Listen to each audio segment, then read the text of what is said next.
पूर्ण व्हिडिओची link description बॉक्समध्ये. मित्रांनो, आज मी तुमच्याबरोबर जी चर्चा करणार आहे ते ज्योतिषशास्त्राच्या माध्यमातून करणार आहे, खगोलशास्त्राच्या माध्यमातून करणार आहे, मानसशास्त्राच्या माध्यमातून करणार आहे. ज्योतिषशास्त्र म्हणजे मानसशास्त्र आणि खगोलशास्त्र यांना एकत्र केलं की जे शास्त्र तयार होते ते ज्योतिषशास्त्र. मित्रांनो, ज्या प्रकारे आता खगोलीय परिस्थिती आहे त्या परिस्थितीनुसार ज्या काय ग्रहांची चलन आहे, विचरण आहे, ते जे ग्रह कुठल्या कोणामध्ये आहेत, कुठल्या अंशामध्ये आहेत, या सर्व गोष्टीचा विचार केल्यानंतर आपण मानवी मनावरती होणारा परिणाम आणि त्याच्या मानवी मनावरती होणाऱ्या परिणामामुळे होणाऱ्या घटना किंवा दुर्घटना यांच्यावरती जो आपण चर्चा करतो ती चर्चा म्हणजे ज्योतिषशास्त्र.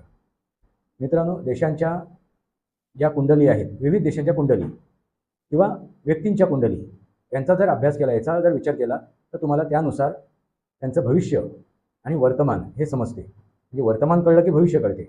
त्यानुसारच आता जे युद्ध चालू आहे आखाती प्रदेशामध्ये आणि तिथे अमेरिका, इस्रायल यांच्या विरोधात इराण आहे आणि तिसरंच महायुद्ध सुरू झालं असं समजा.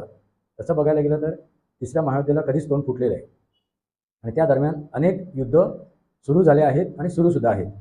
त्यातील रशिया आणि आपला युक्रेन यांचं युद्ध हे सुद्धा एक तिसऱ्या महायुद्धातलं एक निमित्त आहे. आता तुम्ही तिसरं महायुद्ध म्हणता, वास्तविकरित्या हे चौथं महायुद्ध आहे. पहिलं महायुद्ध कोणतं तर महाभारताचं युद्ध म्हणजे त्रेतायुगात जी सुरुवात झाली युद्धाला ते पहिलं